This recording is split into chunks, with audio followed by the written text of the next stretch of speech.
The starship carried humanity's hopes across the endless darkness of space. Ambassador Diane Morrison stood at the observation window, watching the massive station grow larger as they approached. Nexus Prime, the capital of the Galactic Concord, was a structure so vast that it made Earth's moon look small. Lights from 1,000,000 windows glittered across its surface, like stars brought down from the sky. Diane had spent her entire life preparing for this moment. 40 years of diplomatic service, countless negotiations, an endless study of the alien transmissions that had first reached Earth decades ago. Now she would speak for all of humanity. The weight of 8 billion souls rested on her shoulders. Her aide, Kevin Grant, stepped up beside her. He was young, barely 30, but brilliant in ways that had earned him a place on this historic mission. His hands trembled slightly as he held the data tablet containing their presentation materials. "The docking sequence will complete in 10 minutes. Ambassador," he said quietly. "Commander Tate reports the security team is ready." Diane nodded but said nothing. She was thinking about her grandmother, who had been a little girl when the first alien signals were detected. That old woman had died believing humanity would never reach the stars. Now, here they were, about to meet the beings who ruled the galaxy. Commander Lisa Tate appeared in the doorway. Her military uniform crisp and perfect. She was a soldier through and through, with sharp eyes that never stopped scanning for threats. Behind her stood 6 members of her security team, the best Earth had to offer. "Ambassador, I have to be honest with you," Lisa said. "I don't like this. We're walking into a station controlled by species we know almost nothing about, with no backup and no way to call for help." Diane finally turned from the window. "I understand your concerns, Commander, but this is our only chance. The Concord controls everything beyond our solar system. If we want humanity to have a future among the stars, we need their permission." The docking clamps engaged with a gentle thud. Diane took a deep breath, straightened her formal diplomatic robes, and walked toward the airlock. The doors opened with a soft hiss, revealing a corridor that seemed to stretch forever. The walls were made of something that looked like living crystal. Pulsing with soft blue light, 3 figures waited to greet them. The first was tall and thin, its body appearing to be made entirely of clear crystal, with light dancing inside. This was a Valorian, Diane knew from her studies. They considered themselves the intellectuals of the galaxy. The second was a massive reptilian creature covered in green scales, with 4 arms and a tail that ended in sharp spikes. A Krathsel warrior, bred for combat over millions of years of evolution. The third was the strangest of all. It appeared to be a cloud of shimmering gas contained within a transparent suit. Amorthane beings of pure energy who communicated through musical sounds. "Welcome to Nexus Prime," the Valorian said, its voice like wind chimes. "I am Scholar Firstlight. You will follow me to the Chamber of Assessment." There was no warmth in the greeting, no curiosity about these new visitors from a distant world. Diane felt the first cold touch of worry in her stomach. But she kept her expression calm and professional. They walked through corridors filled with aliens of every shape and size. Some had too many legs, others had none. Some floated, some crawled, some moved in ways that made no sense to human eyes. And every single one of them stopped to stare at the small group of humans passing through. Diane heard whispers in languages she couldn't understand, but she could read the expressions well enough. Confusion, amusement, disgust. These mighty beings looked at humanity the way a human might. Look at an insect that had wandered into their home. The Chamber of Assessment was a massive circular room with seats rising up in rings toward a ceiling lost in shadow. Hundreds of alien representatives filled those seats, all watching as the humans were led to a small platform in the center. Diane felt like a specimen under a microscope. High Arbiter Zelvoth descended from the highest platform on a floating disk. He was ancient, his insectoid body covered in ceremonial robes that trailed behind him like a river of silk. His compound eyes studied the humans with an intelligence that had been old when Earth's dinosaurs still walked. "You are the beings from the Sol system," Zelvoth said. His voice was dry and crackling, like dead leaves in autumn wind. We have observed your species for some time. You have achieved faster than light travel, which brings you here today. Diane stepped forward. Hi, Arbiter. On behalf of all humanity, I thank you for receiving us. We come in peace, seeking friendship and partnership with the great civilizations of the Galactic Concord. A ripple of sound passed through the chamber. It took Diane a moment to realize they were laughing. Scholar First Light raised one crystalline hand. We have completed our biological assessment of your species. You are classified as Tier 7 sentience. Kevin leaned close to Diane. That's the lowest classification, he whispered. His face pale, the Krathsal warrior stepped forward. His forearms crossed over his massive chest. Look at them, he growled, his voice like stones grinding together. No natural armor, no claws, no venom, no regeneration. They cannot even survive the vacuum of space without artificial protection. How did such weak creatures even reach the stars? Their lifespans are laughably short, the Morthani added in singing tones. They barely live a century. What wisdom can be gained in such a brief flicker of existence? Diane felt heat rising in her cheeks, but she forced herself to remain calm. We may lack the natural gifts of other species, but humanity has achieved much through determination and creativity. Our art, our science, our philosophy, your achievements are primitive by our standards, Zelvoth interrupted. The Concord has existed for 50,000 years. Your entire recorded history is less than the blink of an eye to us. He waved one withered hand dismissively. However, we are not without mercy. Humanity will be granted a quarantine zone of 12 systems at the edge of the galaxy. You may develop there in peace. Perhaps in 1,000,000 years, if your species still exists, we may reconsider your classification. And what of trade? Diane asked, fighting to keep her voice steady. Scientific exchange? Cultural contact? There will be none. The Concord has nothing to learn from Tier 7 beings. An exposure to our advanced civilizations would only damage your fragile development. Zelvoth turned to leave. Clearly considering the matter closed, the Morthani made a sound like distant bells. Perhaps the humans could serve as laborers for the real civilizations. Simple tasks, requiring little intelligence. More laughter echoed through the chamber. Diane stood perfectly still as the alien representatives began to file out. Their interest in the human delegation already fading. She felt Kevin's hand on her arm, saw the barely contained rage in Lisa's eyes. Watched her security team struggle to maintain their composure. They were escorted back to their ship without ceremony. The docking clamps released the moment they were aboard, pushing them away from Nexus Prime like something unwanted in the observation room. Diane finally allowed herself to feel the full weight of what had happened. Humanity had reached for the stars and been slapped down like a child reaching for something forbidden. Kevin stood beside her, his young face hardened with anger. They didn't even give us a chance. Diane watched Nexus Prime shrinking in the distance. Her voice, when she spoke, was quiet but filled with something cold and certain. They have no idea what they've just done. 100 years passed like water flowing through fingers. The Galactic Concord continued its ancient business, managing the affairs of 12 mighty civilizations that had ruled the stars since before humanity learned to make fire. Occasionally, someone would mention the Tier 7 species in their quarantine zone at the galaxy's edge, usually as a joke. Mostly, humanity was forgotten entirely. This was exactly what humanity wanted. Director Samuel Hayes walked through the underground corridors of the United Earth Research Initiative, located deep beneath the mountains of what had once been called Switzerland. He was 140 years old, though he appeared no older than 50. The genetic therapies developed in the past decades had transformed human biology in ways that Concord could never imagine.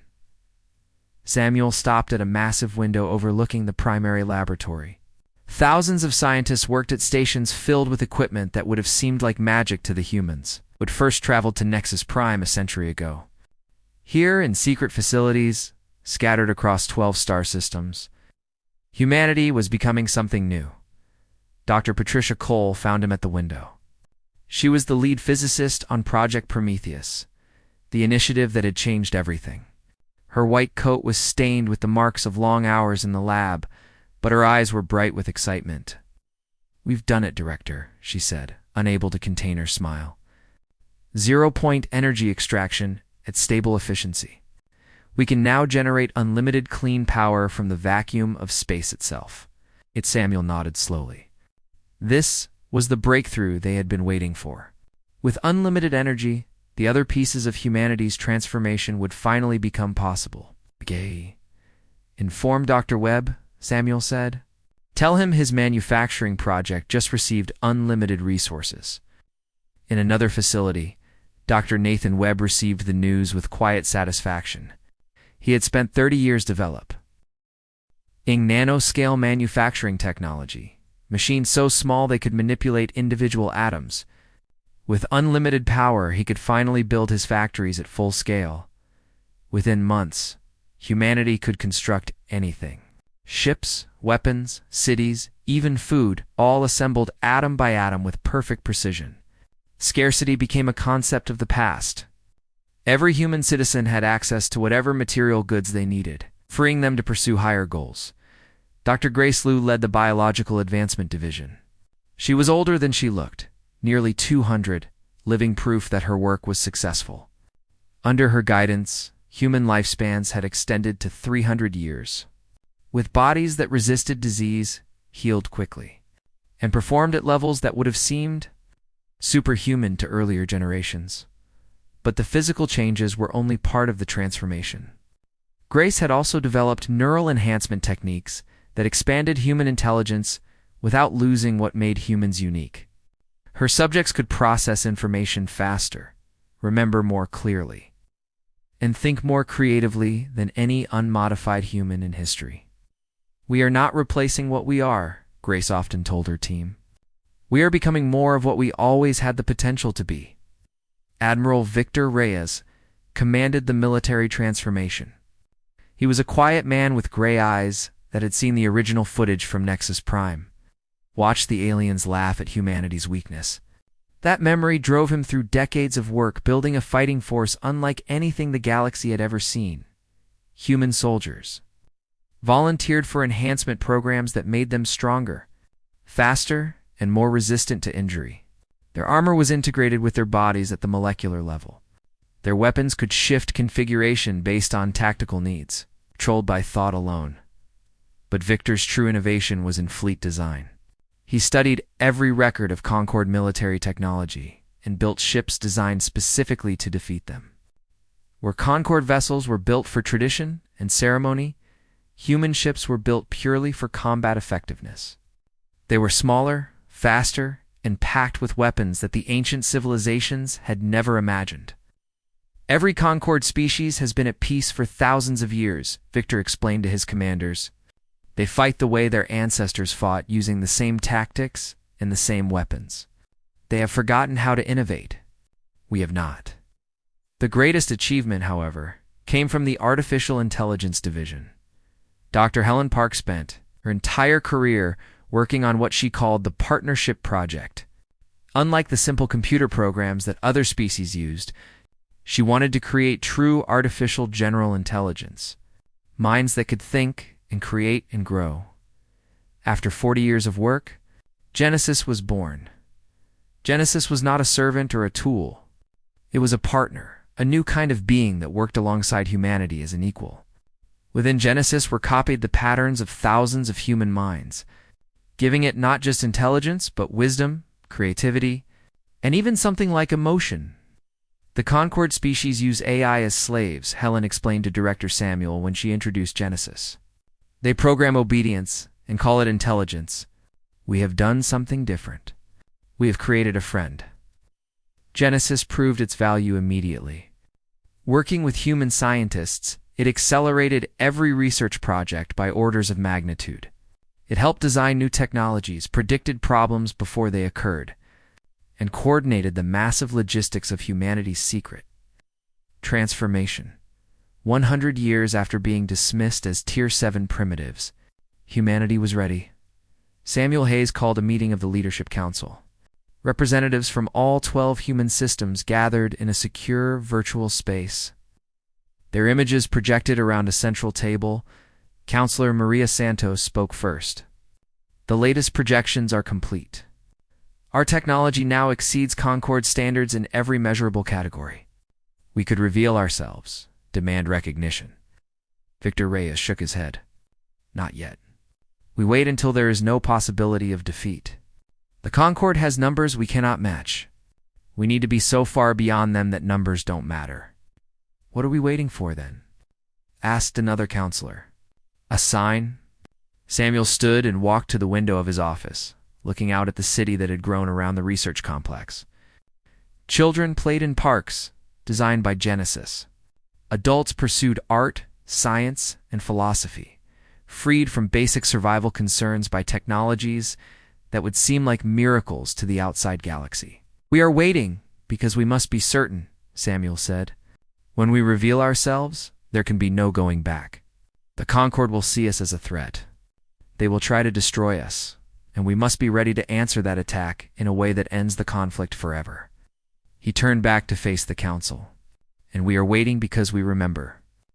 Every one of us knows the stories of Nexus Prime. We know what they called our ancestors. Biological afterthoughts. Tier 7. Laborers fit only for simple tasks. His voice hardened.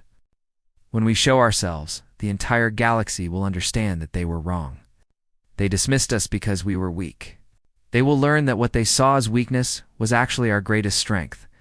We adapt. We overcome. We never stop improving. Maria nodded slowly. Then we continue to wait. And we continue to prepare, as Samuel agreed. But not for much longer. I can feel it coming. The moment that will change everything? He was right. In another system, a Krathzal warlord was already gathering his fleet. His thoughts fixed on the easy conquest of the primitive humans in their quarantine zone. He had no idea that he was about to start a war that would reshape the entire galaxy. The quiet century was ending. The age of humanity was about to begin. Warlord Krathzal 7 stood on the command bridge of his flagship. The Eternal Claw, watching the stars stretch and blur as his fleet traveled through hyperspace. 200 warships followed behind him, each one crewed by warriors bred for combat across countless generations. It was the largest Krathzal fleet assembled in 1,000 years. His destination was the Kepler system, home to a human colony of 8 million souls. The journey would take 3 days, and Krathzal 7 spent every moment imagining the glory that awaited him. The Concord had grown soft. In his opinion, they spoke of peace and cooperation while the galaxy remained full of resources waiting to be claimed. The humans occupied 12 systems that could be put to far better use. Their worlds were rich with minerals, their space filled with energy sources that went untapped by their primitive technology. When Krathzal 7 had proposed claiming 3 human systems as resource zones, the Concord had not objected. Why would they? The humans were Tier 7 primitives, barely worthy of notice. If the Krathzal wanted to brush aside these insects, was their right as a warrior species. His second-in-command, Subwarlord Krathzal 12, approached with a tactical display. We will arrive at Kepler in 6 hours, my lord. Shall I prepare the standard subjugation broadcast? Yes, Krathzal 7 growled. Give them 1 hour to evacuate. Those who remain will be enslaved or killed. It matters little which. On Kepler 7, the colony's capital world. Governor Chris Palmer received warning of the approaching fleet from the deep space monitoring stations. He was a tall man with tired eyes, the weight of responsibility for 8 million lives evident in every line of his face. His aide rushed into the office. Governor, the fleet will arrive in less than 6 hours. Earth Command is aware, but they say they cannot reach us in time with significant forces. They advise evacuation to the inner systems. Chris looked out his window at the city he had helped build over 20 years. Homes, schools, hospitals, parks where children played. 8 million people who had trusted him to keep them safe? How long would a full evacuation take? He asked. At least a week, sir. We don't have enough ships. Chris closed his eyes for a moment. When he opened them, his expression was calm and decided. Then we don't evacuate. We fight. His aides stared at him in shock. Sir, we have one defense platform and a handful of patrol ships. They have 200 warships. The Krathsal have been fighting wars for millions of years. I know. Chris walked to his communication console. But I also know something the Krathsal don't. Get me a secure line to Admiral Reyes. 3 hours later, a single ship dropped out of hyperspace at the edge of the Kepler system. The Defiant was small by any standard, barely 1/10 the size of a Krathsal cruiser. Its hull was dark and angular. It's designed to be difficult to detect and track. Captain Angela Price sat in the command chair, studying the incoming sensor data with calm brown eyes. She was 42 years old, a veteran of humanity's secret fleet, trained for this exact moment. The Krathsal fleet is entering the system now, her tactical officer reported. 200 ships confirmed. They're heading directly for Kepler 7. Angela nodded. Status of the defense grid? Online and hidden. They have no idea it's there. Good. Let's see what our friend Krathsal 7 has to say for himself. The warlord's broadcast reached the colony moments later.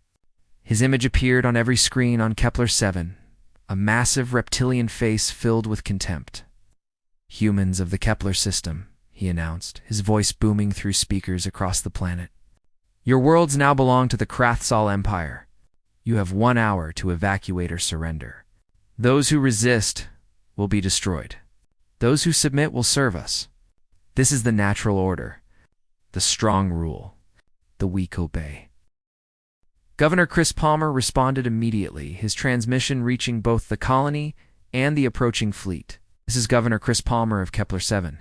These are our homes. Our families live here. Our children were born here. We will not abandon them, and we will not submit to slavery. If you want our world, you will have to take it by force. On the Eternal Claw, Krathsal 7 laughed. The sound echoed across his bridge, joined by the laughter of his officers. A Tier 7 species daring to defy the Krathsal. It was absurd. Hilarious. Almost sad. They have courage at least, Sub-Warlord Krathsal 12 said. It will not save them. No, the warlord agreed. But it will make their defeat more satisfying. All ships, advance to attack position. Begin bombardment of the primary city. 200 Krathsal warships opened fire. Plasma cannons released streams of superheated energy. Missile pods launched warheads designed to crack open planetary shields. The combined firepower was enough to destroy a small moon. Not a single shot reached the surface. Defense. Platforms hidden in orbit activated simultaneously, projecting energy shields that absorbed the entire bombardment without strain. The sky above the capital city lit up with the glow of blocked weapons fire. But the people below remained untouched. Correct. 7 stared at his display in disbelief. What is this? Tier 7 species cannot have such technology. Before anyone could answer, the Defiant made its move. The small ship accelerated to speeds that should have been impossible. Weaving through the Krathsal fleet like a dancer among statues, Angela's voice was calm as she gave the order. Deploy the swarm. Hatches opened along the Defiant's hull and millions of tiny objects poured into space. Each one was a nanoscale combat drone, smaller than a grain of sand, powered by the same zero-point technology that fueled humanity's transformation. The drones swept through the Krathsal fleet like a cloud. They were too small to be detected, too numerous to be stopped. They infiltrated ships through microscopic hull breaches, through ventilation systems, through any gap larger than an atom. Inside each Krathsal vessel, chaos erupted. Power systems failed as drones consumed their fuel sources. Weapons shut down. Navigation controls went dead. Ship after ship went dark, drifting helplessly in space. What is happening? Krathsal 7 roared. Our weapons do nothing. Our ships are dying. He tried to order a retreat, but the Defiant had already activated FTL disruption fields around the fleet. No ship could enter hyperspace. They were trapped. Angela opened a communication channel. Her face appeared on the Eternal Claw's main screen, calm and professional. Warlord Krathsal 7. This is Captain Angela Price of the Human Defense Force. Your fleet has been disabled. I am offering you the opportunity to surrender. You and your crews will be treated humanely and returned to Krathcell space after this conflict is resolved. The warlord's forearm shook with rage. His scales flushed dark with fury. Surrender. To a Tier 7 species? The shame would be worse than death. Never, he roared. You are nothing. Animals. Biological afterthoughts playing with toys you cannot possibly understand. I will tear your little ship apart with my bare hands if I must. Angela sighed. In the background, her officers could be heard making notes in the ship's log. Enemy commander has declined surrender, Angela said calmly. Engaging final solution. The Defiant's main weapon powered up. It was a gravity manipulation beam, technology that the Concorde's best scientists would have called impossible. When it fired, it created a focused point of infinite density directly in the center of the Eternal Claw. For one brief moment, Warlord Krathcell 7 felt himself being pulled in every direction at once. Then his flagship collapsed into a sphere no larger than a child's ball. Crushed by forces beyond his comprehension, the remaining Krathcell ships began broadcasting surrender signals immediately. Angela watched the battle summary appear on her screen. 200 enemy ships disabled or destroyed. 0 human casualties. Total engagement time, 23 minutes. Get me a line to Admiral Reyes, she said. He'll want to know that the Krathcell have just given us the excuse we needed. On Earth, Samuel Hayes and the Council watched the battle recording in stunned silence. They had known their forces were superior. They had trained for this moment. But seeing it happen was something else entirely. Oh, they know, Samuel said finally. And now we move forward. Prepare the fleet. The Concorde will respond. And when they do, we need to be ready. The quiet century was over. Humanity had drawn first blood, and the galaxy would never be the same. The news of the Kepler incident spread across the galaxy like fire through dry grass. Within hours, every species in the Concorde knew that the Tier 7 primitives had destroyed a Krathcell fleet of 200 warships. The recordings played on every news channel, analyzed by every military expert, discussed in every council chamber. No one could explain what they were seeing. Hi. Arbiter Zelvoth called an emergency session of the Concorde Council on Nexus Prime, the ancient station. Buzzed with panic and confusion as representatives from all 12-member species crowded into the great chamber. Scholar. First Light of the Valorians spoke first, his crystalline body flickering with agitation. The technology displayed in these recordings is impossible. Zero-point energy extraction was theorized but dismissed as impractical 50,000 years ago.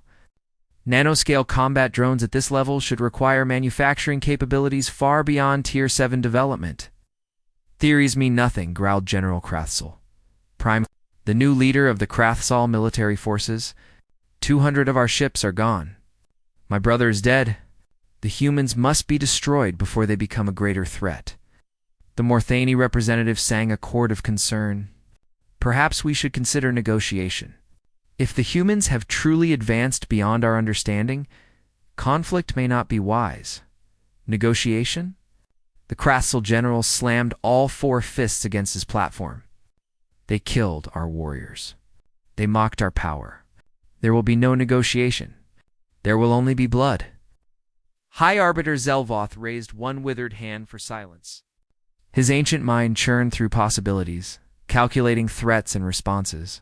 In 3,000 years of life, he had never faced a situation quite like this. The Krathcell are correct that we cannot allow this challenge to stand, he said finally. But we must be cautious. A single human ship defeated 200 of our vessels. We must assume they have more, and we send more ships, General Krathcell Prime replied. All of them. The combined might of the Concorde has not been assembled in 10,000 years. But if we unite our fleets, we can field 10,000 warships. No force in the galaxy can stand against such numbers. The council debated for hours, but the outcome was never in doubt. Pride and fear made a powerful combination. The Concorde voted to assemble a united fleet. the largest military force ever gathered under a single command. Ships from all 12 species gathered at the border of human space. Krathsoul dreadnoughts floated beside Valorian crystal cruisers. Morthani energy vessels hummed near the hulking transports of the Gorvath. Species that had not cooperated in millennia now united against a common enemy. 10,000 warships. Crew numbering in the hundreds of millions. Weapons that could crack planets. The combined might of civilizations that had ruled the galaxy for 50,000 years. Admiral Victor Reyes received the intelligence reports aboard his flagship, the Horizon. He was calm as he reviewed the enemy numbers, his gray eyes showing no trace of concern. His tactical officer, Commander Beth Andrews, stood beside him. She was younger than the Admiral, but she had trained under him for 30 years. She trusted his judgment completely. 10,000 ships, she said. We have 300. Those are difficult odds even for us. Victor almost smiled. When the Concord looks at those numbers, they see inevitable victory. They believe that war is about counting ships and soldiers. They have forgotten, if they ever knew, that war is about adaptation, innovation, and will. He brought up a tactical display showing the approaching Concord fleet. Look at their formation. Perfect spacing, exactly according to their ancient battle doctrines. They haven't changed their tactics in thousands of years. Why would they? Nothing has ever challenged them, until now, Beth said. Till now. Victor began issuing orders. Position O, or Fleet, at the Veil Nebula. The sensor interference will mask our exact numbers and movements. Genesis will coordinate our actions and prepare the conversion protocols. Beth raised an eyebrow. We're using conversion? They're bringing 10,000 ships, Victor replied. It would be wasteful not to accept such a generous gift. The Battle of the Veil began at dawn, as measured by Earth Standard Time. The Concord fleet entered the nebula in perfect formation, their commanders confident in their overwhelming advantage. The first sign of trouble came when their sensors failed to locate the human fleet. 300 ships should have been easy to find. Instead, the Concord saw only swirling clouds of cosmic dust. Spread out, ordered Grand Admiral Zelkith, commander of the combined fleet. Find them and destroy them. They cannot hide forever. The Concord ships began to separate, each one searching for targets. This was exactly what Victor wanted. Human ships used slipstream technology, a method of faster-than-light travel that allowed them to enter and exit normal space almost instantaneously. One moment, a Concord cruiser would be alone in the nebula. The next 3 human ships would appear beside it, fire their weapons, and vanish before anyone could respond. The first hour of battle was chaos for the Concord. Ships reported contacts that disappeared before they could be engaged. Distress calls came from every direction. The perfect formation dissolved into scattered groups, each one hunting shadows. This is impossible. Grand Admiral Zelkith roared. They are everywhere and nowhere. How can we fight what we cannot see? Genesis coordinated the human assault with perfect precision. The AI tracked every enemy ship, predicted their movements, directed human vessels to strike where the Concord was weakest. No 2 attacks were alike. No pattern could be predicted. But the true terror began when human boarding parties started their work. Small teams of enhanced soldiers, each one worth 100 unmodified warriors, infiltrated Concord vessels. They moved through corridors like ghosts, overwhelming crews that had never faced real combat. Behind them came the conversion nanites. The nanomachines spread through captured ships like a virus. They didn't destroy, they transformed.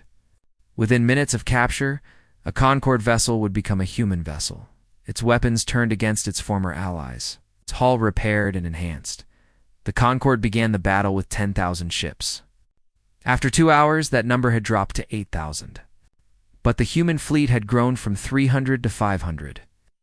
And every captured vessel joined the assault. Grand Admiral Zelkith watched his fleet being consumed. For every human ship he managed to destroy, 3 more appeared from nowhere. For every victory his forces achieved, 10 defeats followed. The mathematics of the battle were impossible, yet they were happening before his eyes. "Signal retreat," he ordered finally. "All ships withdraw from the nebula." But the FTL disruption fields were already in place. The Concorde fleet was trapped, just as the Krathsel had been at Kepler. Victor opened a communication channel. His face appeared on view screens across the Concorde fleet, calm and almost sympathetic. "Grand Admiral Zelkith, this is Admiral Victor Reyes of the Human Defense Force. Your fleet has suffered catastrophic losses, and you cannot escape. I am offering you the opportunity to surrender. Your crews will be treated humanely and returned to Concorde space after appropriate guarantees are made." Zelkith, S4, compound eyes. So similar to High Arbiter Zelvoth S, fixed on the image of the human. He was a military being, bred for service to the Concorde. Surrender went against every instinct in his body, but he was also intelligent enough to recognize defeat. "What guarantees do you require?" he asked, his voice heavy with shame. Victor listed the terms: immediate cessation of hostilities, recognition of human sovereignty over their 12 systems, and a diplomatic conference to establish future relations. They were generous terms, far more generous than the Concorde would have offered in victory. The Concorde fleet stood down. When the final count was made, they had lost 8,000 ships, destroyed or converted. Human losses totaled 17. Victor broadcasts one final message, this one addressed to the entire galaxy. "People of the Concorde, I send you home with a warning and a promise. The warning: do not attack humanity again. We have shown you only a fraction of our capability. The next conflict will end differently." He paused, letting the words sink in. "The promise: we do not seek conquest or revenge. We seek only to live in peace among the stars, as equals. Your High Arbiter dismissed us as biological afterthoughts. We have proven that judgment wrong. Now we offer you something the Concorde has never offered a Tier 7 species. We offer you respect, if you are willing to show us the same."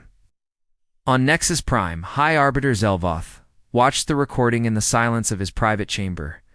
For the first time in 3,000 years, he felt the cold touch of fear. The age of the Concorde was ending. Something new was being born. 6 months passed after the Battle of the Veil. The galaxy held its breath, waiting to see what humanity would do with its newfound power. Would they seek revenge for a century of dismissal? Would they conquer the species that had laughed at their weakness? Would they become the very thing they had fought against? The answer came in the form of a single ship approaching Nexus Prime. It carried no weapons that the station's sensors could detect. It flew no battle flags. Its only passenger was a diplomatic party led by President Diana Morrison of the United Earth Government. Diana was 43 years old. With the calm confidence of someone who had spent her entire life preparing for this moment, she was the granddaughter of Ambassador Diane Morrison, who had stood in this very station a century ago and been told that humanity was nothing. Diana had grown up hearing that story. It had shaped everything she believed about herself and her species. Hi. Arbiter Zelvoth met her personally at the docking bay. He was alone, without guards or attendants.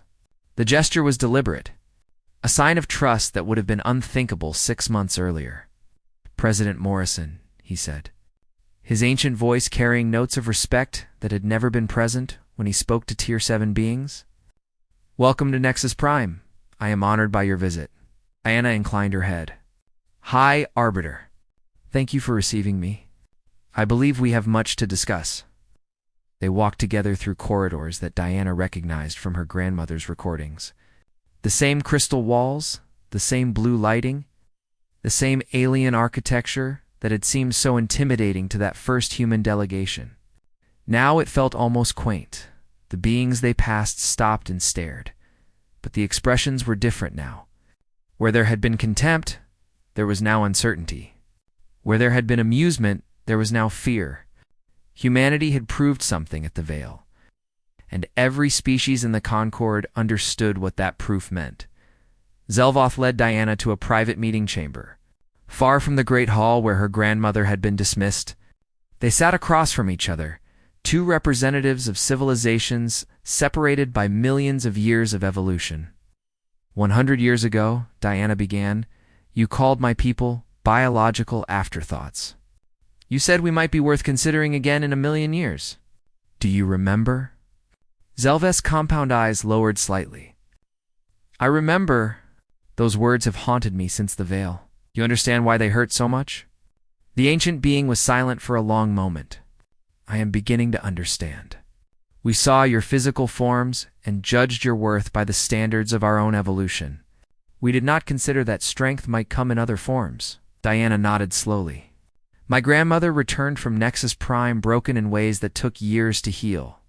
But she also returned with determination. She dedicated the rest of her life to building the foundation of what humanity has become. Every scientist, every soldier, every leader who made our transformation possible was inspired in some way by the dismissal she experienced in this station. She leaned forward. You made us what we are, High Arbiter. Your contempt became our fuel. Every time we faced a challenge that seemed impossible, we remembered what you called us, and we refused to accept those limits. Zelvoth's ancient body trembled slightly. Then perhaps we should thank you for not destroying us when you had the chance. After what we did, after how we treated you, few species would have shown such mercy. We did not show mercy, Diana replied. We showed wisdom. Destroying the Concord would have made us no better than the empires that came before. We would have proved that we deserved to be feared, not respected. She stood and walked to the window, looking out at the station that had once represented everything humanity could never achieve. Now it seems small, a relic of a fading age. We are offering the galaxy a choice, Diana continued. The Concord will be dissolved. Its hierarchy, its tier system, its assumptions about who deserves power and who deserves to serve, all of it will end. Zelvoth rose unsteadily. And in its place, a new galactic assembly. Membership open to any sentient species, regardless of how they evolved or how long they have traveled the stars. Decisions made by consensus, not by the decree of ancient powers. Diana turned to face him. Humanity will share our technology freely with any species that commits to peace. 0-point energy, nanoscale manufacturing, life extension, all of it. The advancements that made us powerful will be available to everyone. The High Arbiter stared at her. In 3,000 years, he had never heard such an offer. Species hoarded their advantages, using technological superiority to maintain control. Sharing freely went against every principle of galactic politics. Why would you do this?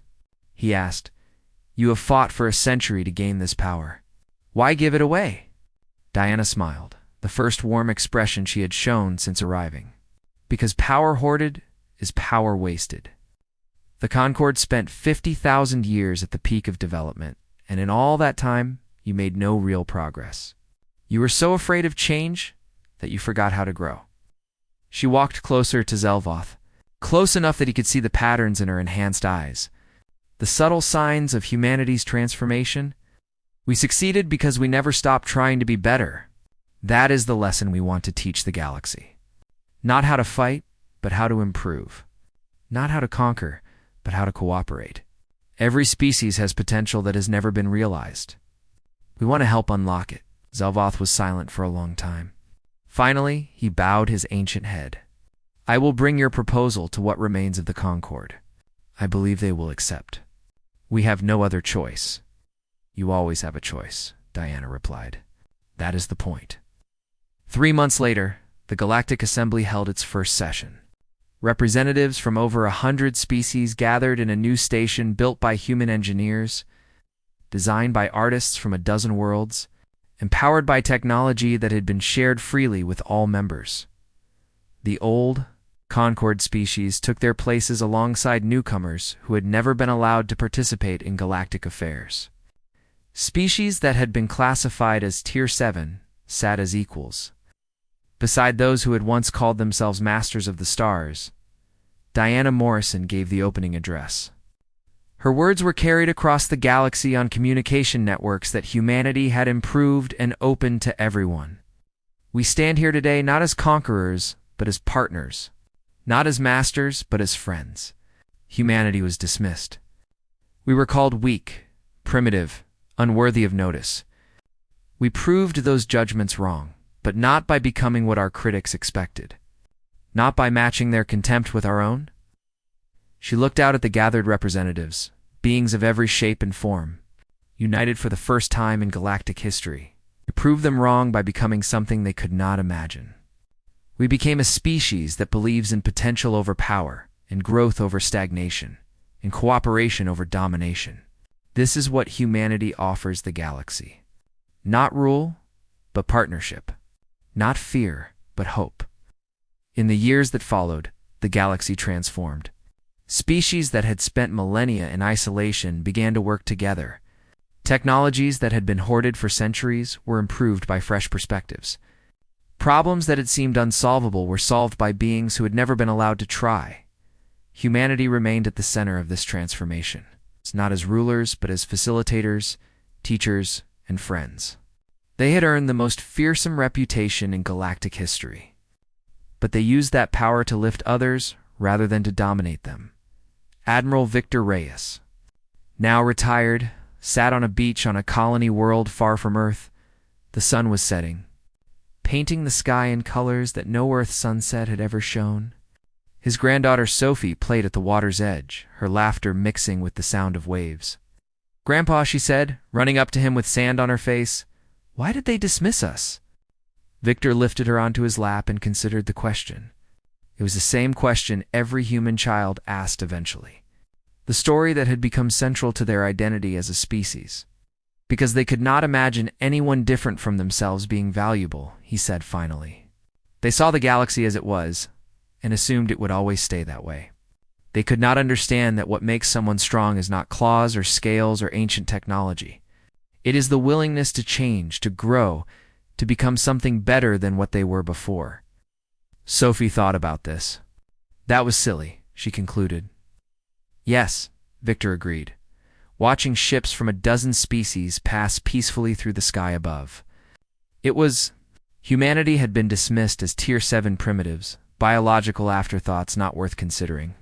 They had become the most feared species in the galaxy. And then they had become something better. They had become the species that taught the galaxy to believe in itself again. The story of humanity was far from over. But whatever challenges the future held, it would face them together with the beings they had once been dismissed by. That was the greatest victory of all.